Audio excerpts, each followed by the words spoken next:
안녕하세요. 오늘은요, 2023년에 팬데믹 공식 종료 선언하고 나서 이제 좀 잠잠해졌나 싶었던 코로나19가요, 최근에 아시아 일부 지역에서 다시 좀 고개를 드는 것 같다는 소식입니다. 먼저 태국 상황이, 이게 좀 심상치 않아요. 방콕 포스트를 보니까요, 5월 중순에 그 한 주 동안 확진자가 3만 3천 명을 넘었어요. 네, 33,000이요. 이게 바로 직전 주보다 2배가 넘는 숫자래요.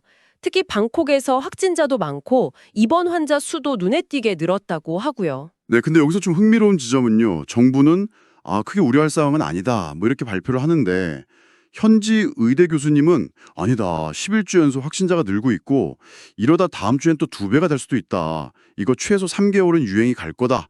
이렇게 경고를 하고 있다는 점이에요. 와, 시각이 완전히 다르네요. 네, 그렇죠. 이 상반된 시각을 어떻게 봐야 할지. 그리고 한국일보 보니까요. 지금 유행의 주범으로 지목되는 게 오미크론 하위 변이 XC라는 건데 이게 독감보다 전파력이 7배나 빠르다고 분석하더라고요. 7배요? 와, 정말 빠른 속도네요. 네. 게다가 지난달에 태국 최대 축제였던 송크란 있잖아요. 그때 영향일 수도 있다는 분석도 있더라고요. 그럴 수 있겠네요. 대규모 인파가 몰렸으니까요. 네. 그래서 방콕뿐 아니라 파타야나 푸켓 같은 다른 관광지들 있잖아요. 거기도 확진자가 늘면서 방콕시에서는 병상 확보하고 뭐 이러면서 다시 좀 긴장하는 모습이에요. 시민들한테도 증상 있으면 마스크 꼭 쓰고 검사 받으라고 권고하고 있고요. 그 단순히 숫자가 늘어나는 걸 넘어서 실제 대응 수위도 높아지고 있다. 뭐 이렇게 봐야겠네요. 네, 그렇죠. 주목해야 할 부분인 것 같습니다. 근데 이런 움직임이 태국만의 이야기는 아닌 거죠. 인구 밀도가 높은 홍콩이랑 싱가포르 상황도 자료에 나와 있던데요. 그렇습니다. 홍콩 같은 경우는 최근 4주 동안 30명 나왔고요. 또 호흡기 검체 검사에서 1년 내 최고치를 찍었다고 해요. 그리고 하수에서 검출된 바이러스 농도도 늘어났는데 이게 사실 종종 확진자 통계보다 먼저 유행을 좀 암시하는 그런 지표가 되기도 하거든요. 아, 하수 검사요. 네네. 그럼 싱가포르는 어때요? 거기도 매일경제 기사 보니까 확진자랑 입원 환자가 꽤 늘었던데요? 네. 싱가포르 보건부는 인구 면역력 감소를 주요 원인 중 하나로 꼽고 있어요.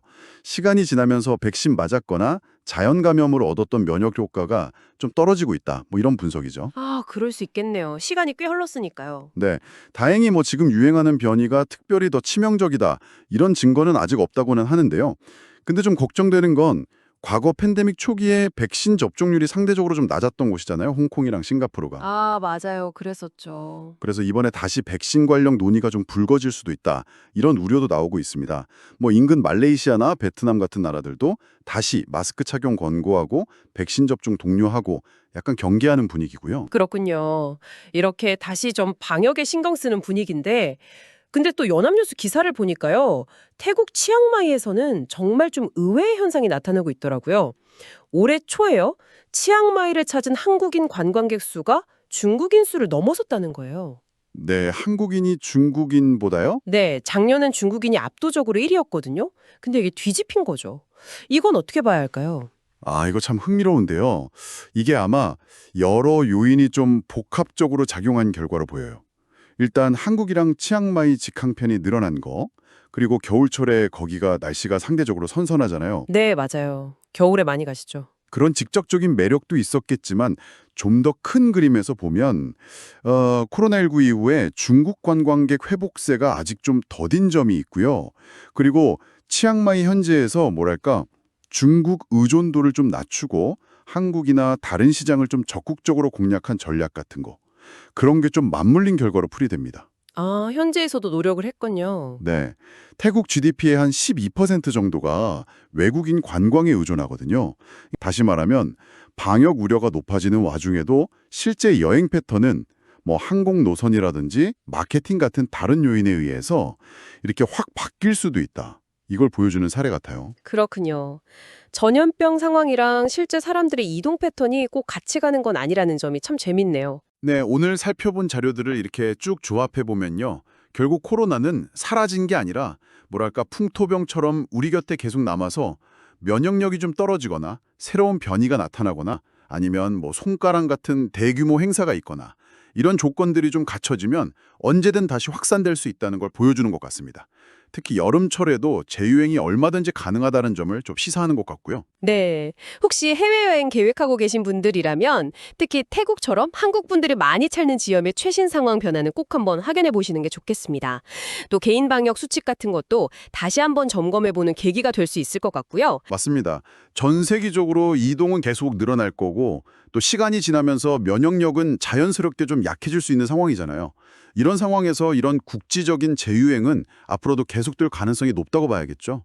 결국 이제 풍토병이든 감염병과 우리가 어떻게 좀 현명하게 같이 살아가야 할까? 이 질문이 계속 남는 것 같습니다.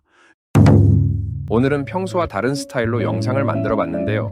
어떠셨는지 모르겠네요. 조금 더 자연스러운 것 같기도 하면서 뭔가 재미없는 저녁 6시 정보 프로그램 같기도 하고 그러네요. 어쨌든 보다 좋은 정보로 자주 올릴 수 있는 방법을 궁리하다 보니 이렇게도 해보고 저렇게도 해보고 있습니다. 봐주셔서 감사하고요. 코로나 재유행 꼭 조심하시고 아직 구독 안 하셨으면 구독 부탁드립니다. 지금까지 몰랐던 태국 이야기 치앙마이 라이프였습니다. 구독과 좋아요는 큰 힘이 됩니다.